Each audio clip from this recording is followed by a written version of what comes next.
हाय दोस्तों, आप ठीक होंगे और उम्मीद करते हैं जिंदगी का आनंद ले रहे होंगे। शुरू करने से पहले रिक्वेस्ट है आप चैनल को लाइक एंड सब्सक्राइब कर लें। हम लोग ने पार्ट 1 में देखा राजा अपनी बेटी को खोजने के लिए जासूस और बड़ी फौज खड़ी करता है। जासूस शहर दमिश्क में एक बड़ी फौज को फैलाकर चोर को तलाश करने लगे, लेकिन उन्हें क्या मालूम था मैयत का चोर शहर दमिश्क से निकलकर मुल्क शाम की सरहद भी पार कर चुका था। वह लड़का अपने तेज रफ्तार सफेद घोड़े पर मुर्दा शहजादी को रखे हुए निहायत तेजी से शहर बगदाद की तरफ चला जा रहा था। क्योंकि उस लड़के को यकीन था बगदाद में उसे पनाह मिल जाएगी, वह निहायत तेजी से रास्ता तय करता चला जा रहा था। लेकिन ये फिक्र उसे बुरी तरह सता रही थी, शहर पनाह के दरवाजे पर उसे लाश को किस तरह छुपाए। मंजिल तय करने के बाद जब एक छोटी सी बस्ती के करीब पहुंचा तो उसने लाश को घनी झाड़ियों में छुपा दिया और बस्ती में जाकर लकड़ी का एक संदूक खरीद लाया और उसमें लाश को बंद करके बगदाद की तरफ चल दिया। रात का वक्त था, शहरी पनाह का दरवाजा बंद किया जाने वाला था। दमिश्क का चोर संदूक लिए हुए उसमें दाखिल हुआ। वहां एक सौदागर खड़ा हुआ था, उसने उसे रोक लिया और कहा, तुमको मेरे यहाँ 3 रोज मेहमान बनकर रहना होगा, क्योंकि मैं हर जुम्मे की रात को यहाँ आता हूँ और सबसे आखिर में आने वाले शख्स को अपना मेहमान ठहराता हूँ। आज इत्तेफाक से शहरी पनाह में दाखिल होने वाले तुम आखिरी शख्स हो। दमिश्क का चोर, जो इस वक्त एक लाश लिए हुए था, सोचने लगा कि अब मुझे क्या करना चाहिए। अगर मैं इसके यहाँ मेहमान ठहर गया तो इस लाश का हाल जरूर मालूम हो जाएगा। लेकिन फिर उसे ख्याल आया, अगर मैं किसी रेस्ट हाउस में गया तो वहां भी यह राज खोले बगैर नहीं रहेगा, इससे तो बेहतर है मैं इसी सौदागर के साथ चला जाऊं। ये सोचकर वह कहने लगा, आपके यहाँ मेहमान ठहरना मेरे लिए खुशकिस्मती की बात है। सौदागर ने मुस्कुराते हुए कहा, यह मेरी खुशनसीबी है, तुमने खुशी से मेरी दावत को कबूल कर लिया। फिर वो उसे अपने घोड़ा अपनी आलीशान हवेली में ले गया। वहां उसका घोड़ा तो बाहर वाले झोपड़ी में भेज दिया और उसे एक सजे हुए कमरे में ले गया और कहने लगा, तुम्हारे लिए ये कमरा है, यहाँ जरूरत की हर चीज मौजूद है, तुम्हें किसी किस्म की तकलीफ नहीं होगी। इस कमरे में खिड़कियां और रोशनदान नहीं है और दरवाजा भी ऐसा है कि तुम्हें बाहर का शोर सुनाई नहीं देगा। चोर बोला, यह मेज पर रखा हुआ मोर बहुत मुझे पसंद आया। सौदागर बोला, इस मोर में बहुत से पुर्जे लगे हुए हैं, वह जिस वक्त हरकत में आते हैं तो यह मोर नाचने लगता है। चोर कहने लगा, क्या इस वक्त इसका मैं नाच देख सकता हूँ? उसने कहा, इसके नाचने का वक्त मुकर्रर है, जब वक्त आएगा तो ये खुद ब खुद नाचने लगेगा। हाँ, ये याद रखना, जिस वक्त यह नाच रहा हो तो इसके करीब हरगिज ना जाना। उसने मोर को गौर से देखते हुए कहा, यह बहुत कीमती मालूम होता है, आपने इसे कहाँ से हासिल किया? सौदागर बोला, यह मुझे तोहफा मिला था। फिर उसने ताली बजाकर एक गुलाम को बुलाया तो उससे कहा, अगर खाना तैयार हो गया हो तो फौरन दस्तरख्वान पर लगा दिया जाए। गुलाम ने अर्ज किया, आका तशरीफ ले चलिए, दस्तरख्वान पर खाना लगा दिया गया है। सौदागर ने चोर का हाथ पकड़ा और एक दूसरे कमरे में ले गया और उसे अपने साथ खाना खिलाया। खाने के बाद सौदागर ने कहा, अब तुम आराम करो, कल शाम फिर मुलाकात होगी। चोर बोला कि आप दिन में यहाँ नहीं होंगे? सौदागर ने कहा, नहीं, मैं सुबह सवेरे ही चला जाता हूँ और शाम को वापस आता हूँ। चोर ने खुदा हाफिज कहा और अपने कमरे में जाकर दरवाजा अंदर से बंद कर लिया। उसने थोड़ी देर आराम करने के बाद संदूक खोला और उसमें से शहजादी की लाश निकालकर बेड पर लेटा दिया। फिर जेब से सफेद रूमाल निकालकर अपने चेहरे पर हवा दी। हवा लगते ही वह फर्श पर गिर पड़ा और इंसान से एक काला नाग बन गया। फिर उसने शहजादी की पिंडली पर एक निशान देखा और उस पर मुंह रखकर जहर चूसने लगा। मुंह में जो जहर था उसे एक प्याले में थूक देता। इसी तरह जहर चूसते चूसते जब खून निकलने लगा तो उसने चूसना छोड़ दिया और एक कोने में जाकर मिट्टी छाटने लगा। मिट्टी छाटते ही वह फिर अपनी असली शक्ल में आ गया। इधर शहजादी ने भी आंखें खोल दी और चोर को देखकर कहने लगी, मेरे हलक में कांटे से चुभ रहे हैं, जल्दी से पानी दो। उसने सुराही में से पानी गिलास में डाले और दे दिया और उसे सहारा देकर पलंग पर लेटा दिया। फिर मेज पर रखा हुआ मेवा उठाकर उसे खिलाया। मेवा खाने के बाद शहजादी के जिस्म में कुछ कुव्वत पहुंची तो उसने कहा, मैं इस वक्त कहाँ हूँ और तुम कौन हो? उसने जवाब दिया, मेरा नाम अलादीन है और मैं दमिश्क का रहने वाला हूँ, लेकिन इस वक्त शहर बगदाद में हूँ। शहजादी ने कुछ सोचते हुए कहा, आँख खुलने से पहले मैं एक ख्वाब देख रही थी, बहुत ही भयानक ख्वाब था, मगर जो कुछ मैं ख्वाब के अंदर देख रही थी आँख खुलने के बाद वही नजर आ रहा है। ये क्या राज्य है? अलादीन बोला, ख्वाब में क्या देखा था? शहजादी कहने लगी, मैं देख रही थी कि मैं मर गई हूँ और मुझे दरिया के किनारे शाही कब्रिस्तान में दफना दिया गया है। फिर अचानक कब्र खुली और तुमने मुझे बाहर निकालकर सफेद घोड़े पर डाल दिया और बहुत तेजी से दौड़ने लगे। बहुत दूर जाने के बाद तुमने मुझे झाड़ियों में छुपाया, फिर एक संदूक लाकर उसमें बंद कर दिया। बहुत देर के बाद तुमने ने संदूक में से मुझे निकाला और नाग बनकर जहर चूसने लगे। अलादीन हैरानी से उसकी सूरत देखने लगा, यह अपने होशो हवास में तो नहीं थी, फिर इसे सब कुछ कैसे मालूम हो गया। और वह भी इस परेशानी में था कि शहजादी बोली, तुम क्या सोच रहे हो? मुझे बताओ, मैं अपने महल में हूँ या कहीं और हूँ? अलादीन बोला, जो तुमने ख्वाब में देखा वह बिल्कुल हकीकत है। तुम अपने महल में सो रही थी, एक सांप ने तुम्हें डस लिया और तुम्हारे वालिद ने तुम्हें दफना दिया।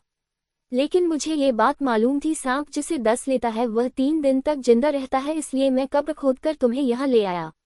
शहजादी ने कहा, तुम मुझे कैसे जानते हो? अलादीन बोला, मैं दमिश्क का चोर हूँ, एक मर्तबा तुम्हारे महल में हीरा चुराने गया था, उस वक्त तुम्हारी सूरत देखी थी। शहजादी ने कहा, तुम सांप कैसे बन गए थे? क्या तुम कोई जादूगर हो? अलादीन बोला, मैं जादूगर तो नहीं हूँ, लेकिन मेरे पास एक रुमाल है जो मुझे मेरे वालिद साहब ने मरते वक्त दिया था, उसकी हवा से मैं सांप बन जाता हूँ और मिट्टी छाटकर दोबारा अपनी असली शक्ल में आ जाता हूँ। शहजादी ने आंखें बंद कर ली और कुछ सोचने लगी। अलादीन ने कहा, क्या सोच रही हो? वह कहने लगी, मैं ये सोच रही हूँ कि सांप के डसने के बाद मेरी सैलानी रूह जो कुछ देख रही थी वह मुझे ख्वाब की सूरत में नजर आ रहा था। अलादीन बोला, मुझे भी ऐसा ही मालूम होता है, अब इस ख्याल को दिल से निकाल दो और सो जाओ। शहजादी ने कहा, सुबह होते ही मुझे मेरे अब्बा जान के पास ले चलो, वह मेरी जुदाई के गम में निढाल हो रहे होंगे। अलादीन कहने लगा, अब उन्हें भूल जाओ, मैं तुम्हें अपने लिए निकाल कर लाया हूँ, तुम्हें मेरे साथ रहना होगा। शहजादी ने कहा, मैं शहजादी होकर एक मामूली चोर के साथ नहीं रह सकती।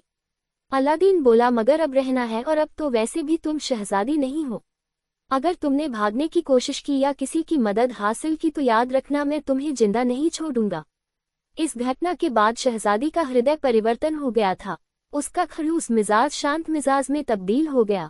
शहजादी ने जवाब नहीं दिया कि उसी वक्त मेज पर रखे हुए मोर ने अपने पंख फैलाए और नाचने लगा। साथ ही मुख्तलिफ आवाजें भी सुनाई देने लगी। मोर के परों में मुख्तलिफ रंगों के मोती लगे हुए थे, उन मोतियों की चमक से सारा कमरा जगमगा उठा। शहजादी और अलादीन दोनों मोर का नाच बड़ी हैरानगी से देख रहे थे। थोड़ी देर बाद एक मोती फर्श पर गिरा, उसी वक्त मोर ने नाचना बंद कर दिया। अलादीन चाहता था कि मोती को हाथ में लेके देखे कि ये असली है या नकली। शहजादी ने ये कहकर रोक दिया कि पराई चीज है, हाथ न लगाएं। अलादीन बोला, मैं इसे चुराना तो नहीं चाहता। शहजादी ने कहा, कुछ भी हो, इसे हाथ न लगाओ। अलादीन ने उसके कहने पर मोती को पड़ा रहने दिया। फिर थोड़ी देर के बाद शहजादी सो गई, लेकिन अलादीन जागता रहा। बैठे बैठे उसने सोचा, सांप बनकर देखना तो चाहिए, सौदागर की हवेली में कैसा कैसा सामान है और इसमें कौन कौन रहता है। ये सोचकर उसने रुमाल निकाला और चेहरे पर हवा देखकर सांप बन गया और रेंगता हुआ कमरे से बाहर निकल गया। उसे हवेली के 20 से 25 कमरे थे, हर कमरा कीमती और अनमोल चीजों से सजा हुआ था। उन्हें देखने के बाद वह छत पर बने हुए कमरे में गया। ये कमरा नीचे के 20 से 25 कमरों से बिल्कुल अलग था। इसमें सजावट की कोई चीज नहीं थी, हर तरफ मुर्दों की खोपड़ी और हड्डियां नजर आ रही थी। सामने दीवार पर एक शीशा लटका हुआ था और उसके करीब एक मेज रखी हुई थी जिस पर तेज रोशन था। सौदागर लंबा कोट पहने हुए लैंप की चिमनी उठा रहा था और उसने जैसे ही चिमनी उठाई लैंप में से धुआं निकलने लगा और शीशे में वह सुर्ख मोती जो मोर की दुम से निकलकर गिरा था साफ चमकता हुआ नजर आने लगा। सौदागर ने मोती को देखकर चिमनी को लैंप पर रख दिया और कुछ सोचने लगा। अलादीन ने यह तमाशा देखा तो समझ गया कि यह सौदागर नहीं बल्कि जादूगर है और उस सूरत में जरूर कोई राज है। यह अच्छा ही हुआ मैंने मोती को हाथ नहीं लगाया। ये सोचकर वह रेंगता हुआ वापस अपने कमरे में चला गया और मिट्टी छटक कर अपनी असली शक्ल में आ गया और दरवाजा अंदर से बंद करके शहजादी के पलंग के पास ही नीचे बिछे हुए कालीन पर सो गया। सुबह जब उसकी आंख खुली तो शहजादी भी जाग रही थी। उसने शहजादी को सारा हाल सुनाया और कहा, अब हम यहाँ से निकलना चाहिए वरना ये जादूगर हमें नुकसान पहुंचाएगा। शहजादी कहने लगी, मैं तो खुद भी यहाँ रहना नहीं चाहती, हमें फौरन दमिश्क रवाना हो जाना चाहिए।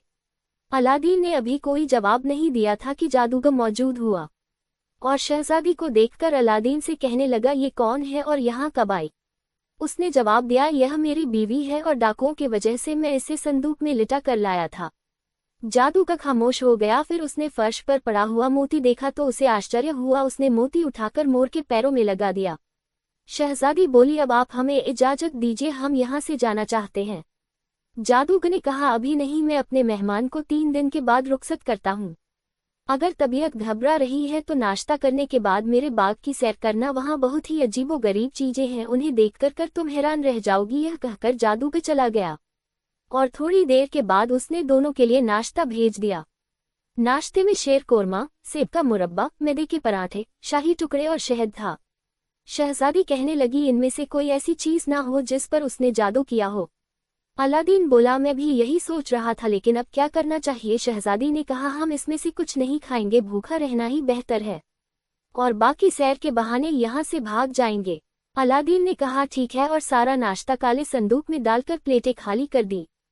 फिर जादूगर आया और दोनों को अपने बाग में ले गया और कहने लगा, मैं तो बाजार जा रहा हूँ, तुम दोनों यहाँ की सैर करो, लेकिन इस बाग की किसी चीज को हाथ न लगाना। जादूगर चला गया और दोनों सैर करने लगे। वह दोनों ये देखकर हैरान थे, जिस शाख में फूल लगे हुए थे उसमें एक पत्ती भी नहीं थी। दोनों सैर करते करते बाग के आखिरी हिस्सा में पहुंचे, जहां बेशुमार पिंजरे लटके हुए थे और हर पिंजरे में एक खूबसूरत परिंदा बंद था।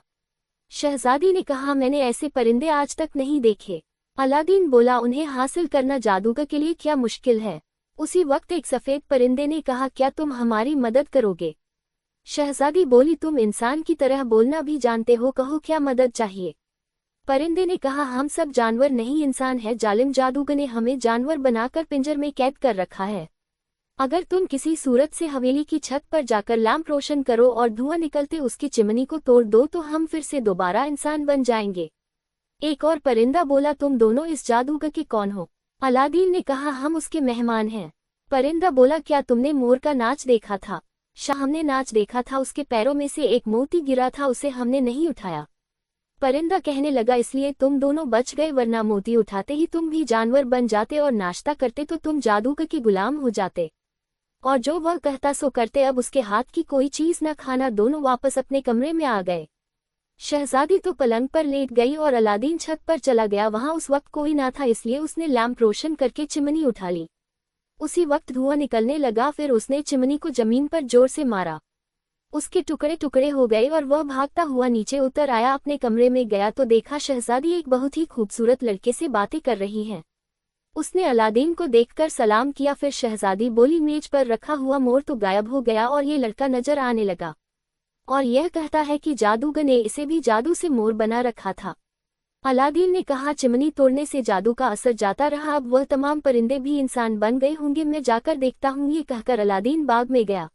वहां पीले फूल अब मुख्तलिफ रंगों के हो गए थे और सामने से लोगों का एक गिरोह चला आ रहा था। करीब पहुंचकर हर शख्स ने अलादीन का शुक्रिया अदा किया और उससे कहा, जादूगर की वापसी से पहले पहले हम सबको यहाँ से चले जाना चाहिए। अलादीन ने उन सब के हालात दरियाफ्त किए और उसे मालूम हुआ उनमें से ज्यादा लोग सौदागर थे जो अपना माल असबाब बेचने के बाद बगदाद आए थे। बाकी लोगों में से कोई शहजादा था, कोई बादशाह जो भेस बदलकर बगदाद की सैर करने और यहाँ के हालात दरियाफ्त करने आया था और उन सब का कीमती सामान जादूगर ने अपने कब्जे में कर लिया। शहजादे ने उन सब से कहा, हवेली में चलकर सब अपना अपना माल समेट ले ताकि किसी को नुकसान ना हो। ये सब लोग हवेली में गए और अपना सामान तलाश करने लगे, लेकिन थोड़े थोड़े सामान के सिवा कुछ न मिला और उन्होंने अपना नुकसान पूरा करने के लिए वहां रखा हुआ दूसरा सामान भी समेट लिया। अलादीन ने भी कीमती कीमती चीज उठाकर अपने संदूक को भर दिया और फिर सबको साथ लेकर हवेली से बाहर निकल गया। दरबान चीखते चिल्लाते रहे, लेकिन किसी ने उनकी ना सुनी। यह सब लोग शहर पनाह से बाहर निकले और उन्होंने एक जगह खेमा गाड़कर अपने ठहरने के लिए जगह बना ली। फिर उनमें से दो दो चार चार सौदागर अपना सामान ले जाकर शहर में बेचने लगे। अलादीन ने भी कई हजार अशफिया का माल फरोख्त किया और एक ही दिन में खूब मालदार हो गया। इधर जादूगर वापस पहुंचा तो दरबान ने कहा, हुजूर, आज सुबह आपके तमाम मेहमान अपना माल और सामान लेकर चले गए। हमने उन्हें बहुत रोका, लेकिन उन्होंने हमारी एक ना सुनी। जादूगर के पांव तले से जमीन निकल गई। वह घबराकर सीधा बाग में गया। वहां पीले फूलों की जगह रंग रंग के फूलों को खिले हुए देखा और सारे पिंजरे गायब थे। ये हाल देखकर उसका बदन पसीने से शराब हो गया और वह भागता छत पर बने हुए कमरे में गया जहां चिमनी टूटी हुई पड़ी थी। उसे देखकर उसकी आंखों तले अंधेरा छा गया और वह सर पकड़कर रोने लगा। हाय, वह चिमनी जिसको मैंने 10 साल की मेहनत के बाद हासिल किया था, ये टूट गई। फिर वो उठकर उस कमरे में गया जहां अलादीन और शहजादी मेहमान थे। वहां से मोर गायब था और नाश्ते की चीजें फर्श पर पड़ी हुई थी। अब वह समझ गया ये तबाही उसी लड़के की वजह से हुई है। फिर उसने दिल में कहा, मगर यह कमबख्त नाश्ता कर लेता तो मेरे हुक्म के बगैर एक कदम भी ना उठा सकता। मगर इस चालाक और होशियार लड़के ने न तो मोती उठाया और न नाश्ता किया। खैर, यह मेरे हाथ से बचकर नहीं जा सकता। फिर उसने अपने कमरे में जाकर नजूमी भेष बदलकर घर से निकला और लोगों से पूछता हुआ शहर से बाहर चला गया। थोड़े फासले पर खेमे थे, वह उनके करीब जाकर सेंध लगाने लगा। तभी उसकी नज़र शहजादी पर पड़ी, उसके करीब गया। जादूगर उसकी सूरत देखते ही दांत पीसने लगा। यही मेरे दुश्मन की बीवी है, मैं इसे हरगिज ना छोड़ूंगा। इस कमबख्त ने मुझे तबाह कर दिया है। फिर वह शहजादी का हाथ चंद लम्हों तक देखता रहा। फिर इसके बाद जेब से एक बोतल निकाली और इसका ढक्कन थोड़ा सा खोलकर शहजादी से कहने लगा, इस बोतल को आंखों के करीब रखो और दिल में सवाल सोच लो। इसका जवाब इस बोतल के लगे हुए शीशे में नजर आ जाएगा। शहजादी बोतल को जैसे ही आंखों के पास ले गई, उसमें रखी हुई बेहोशी की दवा सांस के साथ अंदर चली गई और वह बेहोश हो गई। जादूगर ने खेमे से सर निकालकर बाहर देखा कि इर्द गिर्द कोई है तो नहीं। फिर शहजादी को पिछली तरफ से बाहर लेकर निकल गया और जंगल की तरफ चल दिया। इत्तेफाक से उसी वक्त अलादीन वापस लौट आया। वहां देखा तो खेमा खाली था। उसने बराबर वाले लोगों से दरियाफ्त किया तो उन्होंने कहा, थोड़ी देर हुई एक नजूमी शहजादी के पास आया था, इसके बाद हमने किसी को आते जाते नहीं देखा। अलादीन को यकीन हो गया कि वही नजूमी उसे बहकाकर कहीं ले गया है। फिर उसे ख्याल आया कि कहीं ये दोनों पिछली तरफ से तो नहीं निकल गए। इस ख्याल के आते ही वह पिछली तरफ गया। वहां जमीन को गौर से देखा तो पैरों के निशान नजर आए। फिर वह तेज तेज कदम उठाता हुआ चलते चलते जब वह बहुत दूर पहुंच गया तो उसे जादूगर नजर आया, जो कंधे पर शहजादी को डाले हुए लिए जा रहा था।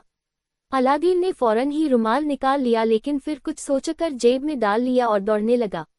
अलादीन जैसे ही जादूगर के करीब पहुंचा, उसने पलट कर देखा और कहा, खबरदार मुझसे दूर रहना वरना जलाकर राख कर दूंगा। अलादीन बोला, मक्कार, दगाबाज और बदमाश, इसे नीचे उतार दे वरना तुझे खाक में मिला दूंगा। जादूगर ने शहजादी को नीचे फेंक दिया और जेब से किसी मुर्दे का पंजा निकालकर बोला, अगर अपनी जान की खैर चाहता है तो वापस चला जा वरना मैं तुझे इंसान से हैवान बना दूंगा। अलादीन ने कहा, ठीक है, मैं जा रहा हूँ। ये कहकर वह एक तरफ चला गया और झाड़ी में छुपकर रुमाल के जरिए सांप बन गया और घास में रेंगता हुआ जादूगर के पीछे पहुंच गया। वह शहजादी को उठाने के लिए जैसे ही झुका, उसने उसकी पीठ पर डंक मार दिया, उसे डस लिया और वह हाय कहकर नीचे गिर पड़ा। थोड़ी देर तड़पता रहा, फिर ठंडा हो गया। सांप मिट्टी चाटकर अपनी असली शक्ल में आ गया। फिर उसने शहजादी को हवा दी, उसके पास पानी था, उसने शहजादी को पानी छींटे दिए तो होश आ गया। अलादीन ने कहा, अगर मैं वक्त पर ना पहुंचता तो ये कमबख्त ना जाने तुम्हारे साथ क्या सलूक करता। शहजादी ने जो गौर से उसकी तरफ देखा तो वह जालिम जादूगर था। वह घबरा कर उठ खड़ी हुई और कहने लगी, मुझे क्या खबर थी, वह कमबख्त नजूमी बनकर आया था। अलादीन ने बोला, खैर, मैंने उसे ठिकाने लगा दिया है, चलो वापस चले। दोनों जब वापस पहुंचे तो सब लोग अपना सामान बांध रहे थे।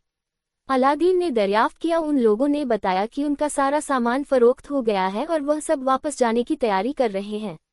अलादीन ने कहा, जाने से पहले मैं चाहता हूं चलकर यहाँ के बादशाह से सारे हालात बयान कर दिए जाएं। सबने इस बात पर सहमति जताई और सामान बांधकर अलादीन के साथ चल दिए। बादशाह के महल में पहुंचने के बाद उन्हें ज्यादा देर इंतजार नहीं करना पड़ा, जल्दी ही मुलाकात हो गई। बादशाह ने इत्मीनान से बैठकर सारे हालात सुने, फिर अलादीन को शाबाशी दी और वजीर को हुक्म दिया वह जंगल से जादूगर की लाश को मंगवा ले। वजीर हुक्म बजा लाने के लिए रवाना हो गए। बादशाह ने इन तमाम लोगों के अपना मेहमान ठहरा लिया था और सब लोग बादशाह के यहाँ रहने लगे। तीसरे दिन जादूगर की हवेली अलादीन को दे दी गई और वह उसका मालिक बन गया। फिर बादशाह ने उसे और भी जागीर बख्शी और इसके लिए खास वजीफा मुकर्रर कर दिया, क्योंकि उसने बगदाद को बदनामी से और यहाँ आने वाले सौदागरों और स्याह को जादूगर से बचाया था। इसी खुशी के मौके पर सौदागरों ने भी बहुत कुछ इनाम दिया। अलादीन अगर दमिश्क का चोर था, लेकिन उसकी हमदर्दी, बहादुरी, अक्लमंदी और होशियारी के सबब शहजादी सुल्ताना को उससे मोहब्बत हो गई और अब उसके साथ ही जिंदगी बसर करना चाहती थी। अलादीन ने तो इस ख्याल से उसे डसा था कि ले जाकर परेशान करूंगा, दुख पहुंचाऊंगा, ताकि गरीबों को सख्त सजा देने और उन्हें तकलीफ पहुंचाने का नतीजा इसे मिल जाए। लेकिन साथ रहने से उसे भी मोहब्बत हो गई और साथ जिंदगी बसर करना चाहता था। 1 महीने तक बगदाद में रहने के बाद अलादीन ने शहजादी से कहा, तुम्हारे वालिद साहब बहुत परेशान होंगे, चलकर उन्हें तसल्ली देना चाहिए। शहजादी इस बात को सुनकर बहुत खुश हुई और उसी रोज दोनों दमिश्क रवाना हो गए। मुल्क शाम का बादशाह अपनी इकलौती बेटी के गम में निढाल हो रहा था। सेहत गिर चुकी थी, आंखों से हर वक्त पानी बहने के सबब बीना कम हो गई थी, रातों की नींद उड़ चुकी थी। उसकी बेटी अचानक जो उसके पास पहुंची तो उसके जिस्म में एक नई रूह और ताज़ा कुव्वत आ गई। उसने शहजादी को सीने से लगाया। फिर उसे ख्याल आया कि बेटी तो मर चुकी है। उस ख्याल के आते ही वह घबरा गया और कहने लगा, तू कौन है? मेरी बेटी तो मर चुकी है। शहजादी ने हंसकर कहा, अब्बा जान, मुझे सांप ने डस लिया था और सांप का काटा हुआ जहर 3 दिन तक जिंदा रहता है। बस ये दूसरे दिन ये साहब मुझे कब्र से निकालकर बगदाद ले गए और मेरा जहर चूसकर मुझे होश में ले आए। फिर उसने सारा वाकया बयान किया, जिसे सुनकर बादशाह ने अलादीन को सीने से लगा लिया और उससे इतना खुश हुआ कि 1 हफ्ते के बाद उसने शहजादी की शादी उससे कर दी। शादी के बाद वह बगदाद चला गया और उसकी माँ उसकी कामयाब जिंदगी देखकर बहुत खुश हुई। 10 साल के बाद जब बादशाह का इंतकाल हुआ तो अलादीन वक्त का बादशाह बना और मरते दम तक हुकूमत करता रहा।